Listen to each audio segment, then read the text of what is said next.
pada hari ini aku bakal nge-review salah satu novel yang cukup terkenal, yaitu novel Sang Alkemis karya Paulo Coelho. Nah, sebelum masuk ke ceritanya, aku mau kasih tahu dulu soal spesifikasi bukunya.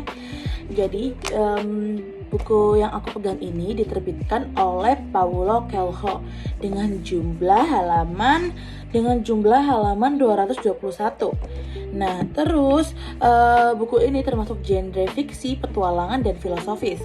Untuk ukuran bukunya sendiri menurut aku cukup nyaman dibawa dan bisa dibaca di mana aja. Karena emang bisa kalian lihat bukunya itu tuh ukurannya ya nggak besar ya kecil, jadi enak banget kayak pas-pasan gitu. Jadi nyaman juga kan kalau dipegang atau dibaca di mana aja. Terus yang aku suka dari buku ini juga adalah bukunya itu super duper floppy loh guys, kalian bisa lihat.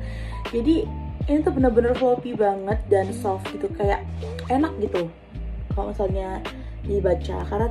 Karena kan ada beberapa buku yang kalau kita pegang tuh dia nggak floppy, jadi dia kayak kaku gitu, jadi susah buat dibaca kan. Kalau ini bukunya tuh floppy, jadi benar-benar waktu kita baca tuh dia langsung kebuka gini guys. Tuh kita bisa buka gini banget karena dia floppy kan.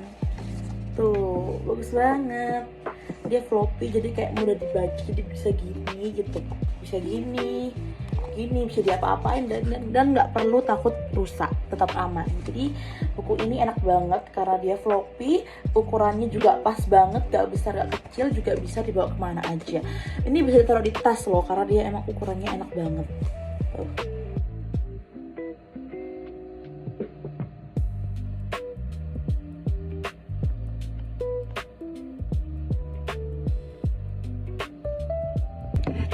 Oke teman-teman, buku ini menarik karena sekilas ceritanya memang tentang perjalanan mencari harta karun. Tetapi sebenarnya di dalamnya ada banyak pesan tentang mimpi, keberanian, dan perjalanan menemukan diri sendiri. Jadi yuk langsung aja kita bahas. Buku yang akan aku review pada hari ini adalah buku Sang Alkemis atau The Alchemist karya Paulo Coelho.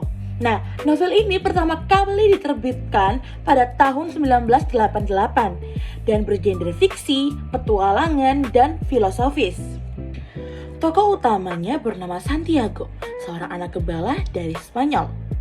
Oke, jadi sinopsis dari cerita ini adalah cerita dimulai ketika Santiago mendapatkan mimpi berulang tentang sebuah harta karun yang berada di dekat piramida Mesir.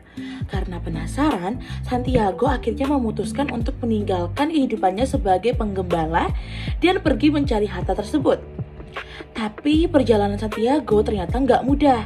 Dia mengalami berbagai kesulitan, kehilangan sesuatu yang berharga, bertemu banyak orang, dan mendapatkan banyak pengalaman baru. Dalam perjalanannya, Santiago juga bertemu dengan sang alkemis yang membantunya memahami bahwa perjalanan yang dia lakukan sebenarnya bukan hanya tentang menemukan harta karun, tetapi juga tentang menemukan tujuan hidupnya sendiri. Nah, oke, mari kita bahas tentang tokoh dalam buku Sang Alkemis ini ya. Nah, menurut aku Santiago adalah tokoh yang paling menarik karena di awal cerita dia masih sering merasa ragu dan takut.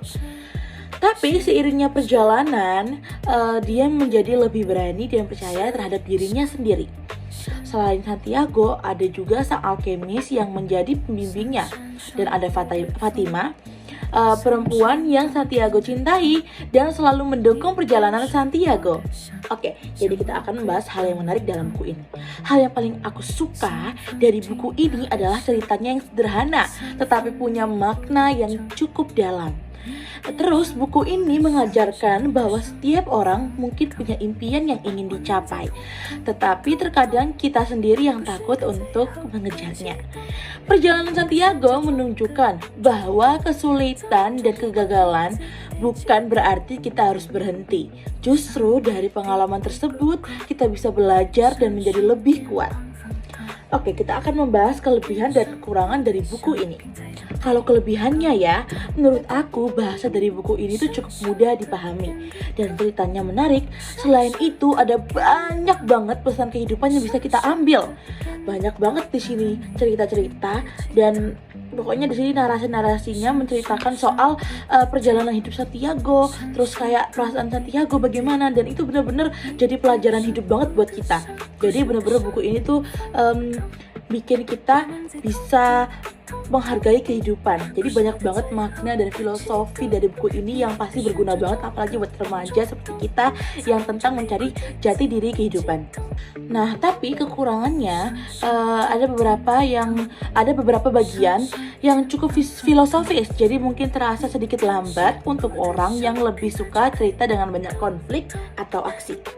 Nah, jadi menurut aku, untuk pendapat pribadi aku nih ya, secara keseluruhan aku cukup merekomendasikan buku ini, terutama buat kalian yang suka cerita tentang perjalanan, impian, bahkan kehidupan. Menurut aku, Sang Alkemis bukan hanya cerita tentang seorang anak yang mencari harta karun. Buku ini juga menceritakan bagaimana seseorang belajar mengenal dirinya sendiri, bukan melalui perjalanan yang dia lakukan. Nah, jadi kalau kalian penasaran apakah Santiago akhirnya menemukan harta karunnya dan apa sebenarnya makna dari perjalanan yang dia lakukan, kalian bisa langsung baca Sang Alkemis karya Paulo Coelho. Itu dia review buku Sang Alkemis dari aku. Terima kasih sudah menonton. Sampai jumpa di video selanjutnya.